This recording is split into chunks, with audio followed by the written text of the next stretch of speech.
अस्सलाम वालेकुम, मैं हूं रज़ा मेकन। आप देख रहे हैं IRK न्यूज़। आइए जानते हैं आज की कुछ ताज़ा तरीन अपडेट्स सदीक जान साहब से। आज दूसरा दिन था जब आप कह सकते हैं कि पार्लियामेंट के अंदर जो है वो आपको मज़ामत नज़र आई है। अच्छा, मज़ामत से मुराद सिर्फ ये नहीं होता कि अपोजिशन जो है वो नारे लगा रही हो।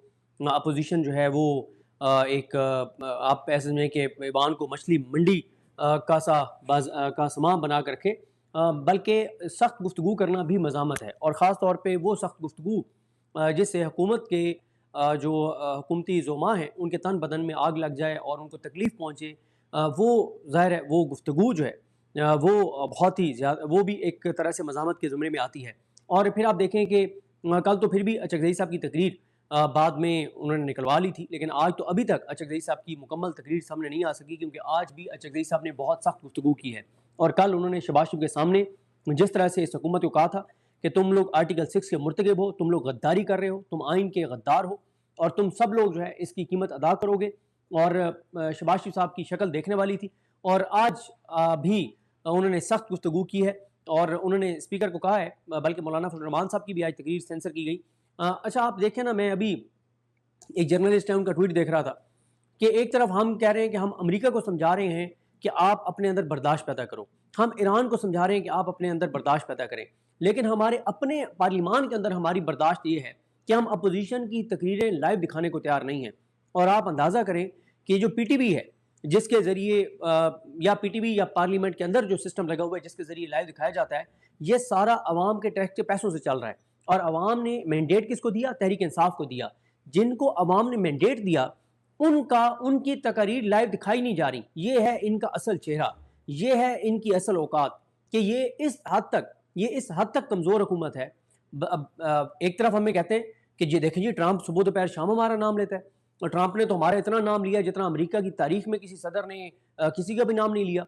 भाई, अमेरिका आपके साथ है, ट्रंप आपके साथ है, अदलिया आपके साथ है, एस्टेब्लिशमेंट आपके साथ है, बंदूक आपके साथ है, ताकत आपके साथ है, ब्यूरोक्रेसी आपके साथ है, मीडिया आपके साथ है, माफियाज आपके साथ हैं, सब कुछ आपके साथ है। उस सब के बावजूद आपकी असल औकात ये है कि आप इतने कमज़ोर हैं कि आप अपोजिशन लीडर की तकरीर लाइव नहीं चला सकते। देखें, मुसलसल आपको हम ये अर्ज़ करते हैं कि ये बहुत कमज़ोर सिस्टम है। और इस सिस्टम की ये नहीं है कि ये सिस्टम बहुत मजबूत है, इसके सामने मज़ाहमत कमज़ोर है। जिस दिन मज़ाहमत इनके सामने दुरुस्त अंदाज में होने लग गई तो ये सिस्टम गिर जाएगा। इनकी इतनी ज़्यादा इनके अंदर तपड़ नहीं है। भाई, मैं आपको अर्ज़ कर रहा हूँ ना कि हालत आपकी ये है कि आप कौमी असम्बली से आप तकरीर नहीं लाइव जाने दे रहे। तो आज भी सख्त गुफ्तगू वहाँ पर हुई है। और आप ये कह सकते हैं कि कल जो रंग नज़र आया था जगदीश साहब का, आज भी वही रंग था। आज भी उन्होंने सही आड़े हाथों लिया है इस पूरे निज़ाम को और उन्होंने बहुत सख्त गुफ्तगू की है। और जगदीश साहब पिछले 2-3 हफ्तों से उनका जो लबो-लहजा है वो ये बता रहा है कि वो इस नतीजे पे पहुँच चुके हैं कि बातचीत के ज़रिए चीज़ें आगे नहीं बढ़नी। और ये मैं बड़ी तफ़सील से लास्ट वीडियो में आपको बता चुका हूँ कि जगदीश साहब ये कहते थे, और मैं समझता हूँ कि इसमें वज़न था। वो ये कहते थे कि हम एस्टेब्लिशमेंट से बात नहीं करेंगे। ये जाली सही, लेकिन सिविलियन गवर्नमेंट तो है, जाली हैं, बिल्कुल जाली हैं, लेकिन हम इन्हीं से बात करेंगे। इनको बार-बार उन्होंने मौका दिया, शहबाज शरीफ को मौका दिया, नवाज शरीफ को मौका दिया, ज़रदारी को मौका दिया। लेकिन हमें तो खैर पहले दिन से पता था कि सरतपार जो लोग करप्शन में डूबे हुए हों, वो क्यों पीटीआई को स्पेस देंगे या पीटीआई की बात मान के और असम्बलियाँ तोड़ेंगे और इलेक्शन की तरफ जाएँगे।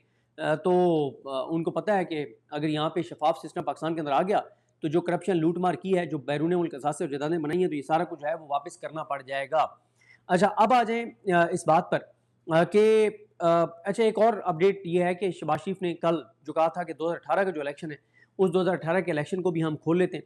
तो आज जो है वो तहरीक इंसाफ ने उनकी ये जो चैलेंज है वो कबूल कर लिया। उन्होंने कहा जी खोलें। सलमान अकबर राजा साहब के भी बयान आया, अभी शेख वकास अकरम साहब ने तहरीक इंसाफ की जानिब से ये बयान जारी कर दिया कि हम तैयार हैं। वो बयान भी मैं आपके सामने रखूँगा। लेकिन आज एक और काम किया गया। देखें, कल ये हुआ था कि कल जब चकज़ई साहब ने तकरीर की थी, तो मैंने ये चीज़ भी आपको इस चीज़ से आगाह किया है कि तहरीक इंसाफ का ऑफिशियल ट्विटर अकाउंट और 20 से 25 ऐसे सोशल मीडिया अकाउंट्स हैं, जो चीज़ वो उठाते हैं वो सोशल मीडिया पे वायरल होती है। जिस चीज़ को वो इग्नोर कर दें तो वो चीज़ इग्नोर हो जाती है।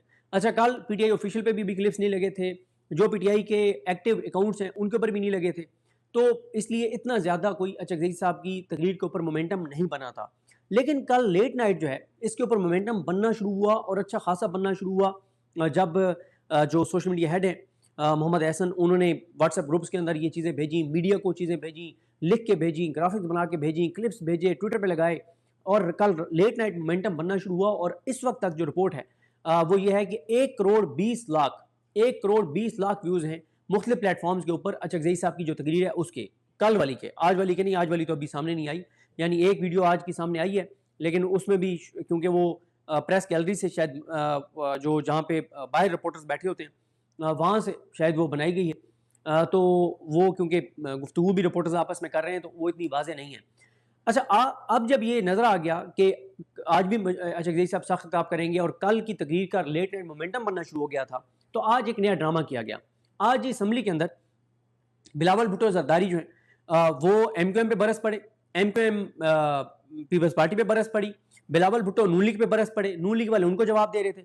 आज पूरा एक स्टेज सेट किया गया कि आज लड़ाई करवाई गई नून लीग, पीपल्स पार्टी और MQM की ज़बानी कलामी, एक दूसरे पे हमले करवाए गए। इसकी वजह यह है कि ताकि अचकज़ई साहब की जो तकरीर है वो मामला दब जाए और एक मीडिया को नया मौजू मिल जाए। अच्छा, ये मौजू क्यों क्रिएट किए जा रहे हैं? ये मौजू इसलिए क्रिएट किए जा रहे हैं कि आज़ाद कश्मीर के ऊपर किसी की तवज्जो ना जाए, अलीमा खानम साहबा की प्रेस कॉन्फ्रेंस के ऊपर कालवली पे तवज्जो ना जाए, इमरान खान की नाहक कैद के ऊपर ना जाए, बजट पास होने के बाद जो चीज़ें महंगी होना शुरू हो गई हैं इनके ऊपर लोगों का फोकस ना जाए। फिर एक और चीज़, भाई हम इंडिया ले रहे हैं ईरान से तेल, हम क्यों नहीं ले सकते? हम तो मीडिएटर हैं ना, हमारा तो अमेरिका के साथ यारी है। इस वक्त इंडिया को तो हमने साइड लाइन कर दिया ना, पूरी दुनिया में हमने इंडिया को तो तनहा कर दिया अपनी कामयाब सफारतकारी के साथ।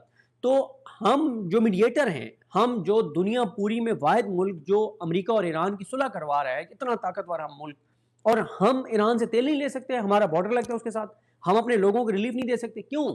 आखिर आपने किन के साथ ऐसे मुआहदे किए हुए हैं कि आप उनसे लेंगे तेल और आप ईरान से तेल नहीं लेंगे? इसके ऊपर हुकूमत आएँ बाएँ शाएँ करना शुरू हो गई है।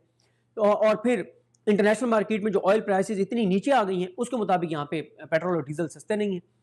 तो ये असल इशू से तवज्जो हटाने के लिए और फिर एक और चीज़ की गई है। आज बिलावल भुट्टो जरदारी साहब आज़ाद कश्मीर के लोगों के हक में जनाब कि जी ख्वाजा आसिफ ने बड़े गैर ज़िम्मेदाराना बयानात दिए हैं, ये किया है, वो किया है, तो आज वो ख्वाजा आसिफ पे चढ़ दौड़े। आज उन्होंने आज़ाद कश्मीर के लोगों के वो तर्जमान बने हुए थे। ये सब एक फ़रेब है। मैं अगर कश्मीर के कोई लोग मुझे सुन रहे हैं तो वो ज़रूर मुझे इस पर ईमानदारी से अपनी राय दीजिएगा कि क्या कश्मीर के लोग बिलावल भुट्टो जरदारी और पीपल्स पार्टी के हाथों बेवकूफ़ बन जाएंगे?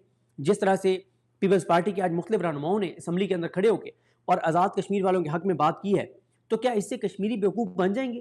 कि एक तरफ तो पीपल्स पार्टी का वज़ीर आज़म है जो ये नोटिफिकेशन करता है कि अवामी एक्शन कमेटी को कलअदम करार देने का, एक तरफ बिलावल भुट्टो जरदारी, आसिफ अली जरदारी पीपल्स पार्टी के सब बड़े इनकी आज़ाद कश्मीर में हुकूमत है, ये नून लीग के साथ बैठ के और बंद कमरों में फैसला करते हैं कि ताकत का इस्तेमाल किया जाए कश्मीर के अंदर, इनको कुचला जाए और इनको क्रश किया जाए। एक तरफ बंद कमरों में बैठ के ये फैसले करते हैं, इसको इम्प्लीमेंट करवाते हैं, और दूसरी तरफ आ जाके और पार्लियामेंट के अंदर वो आज़ाद कश्मीर के लोगों के तर्जमान बने हुए हैं मौसूफ। तो नाजरीन, ये थी अहम अपडेट्स जो आपने जानी सदीक जान की ज़बानी। तो नाजरीन, जुड़े रहिए मजीद अपडेट्स के लिए हमारे चैनल के साथ। अपना और इस चैनल का ख्याल रखिएगा। इसी के साथ अपने मेज़बान रज़ा मेकिन को इजाज़त दीजिए। अल्लाह हाफिज़।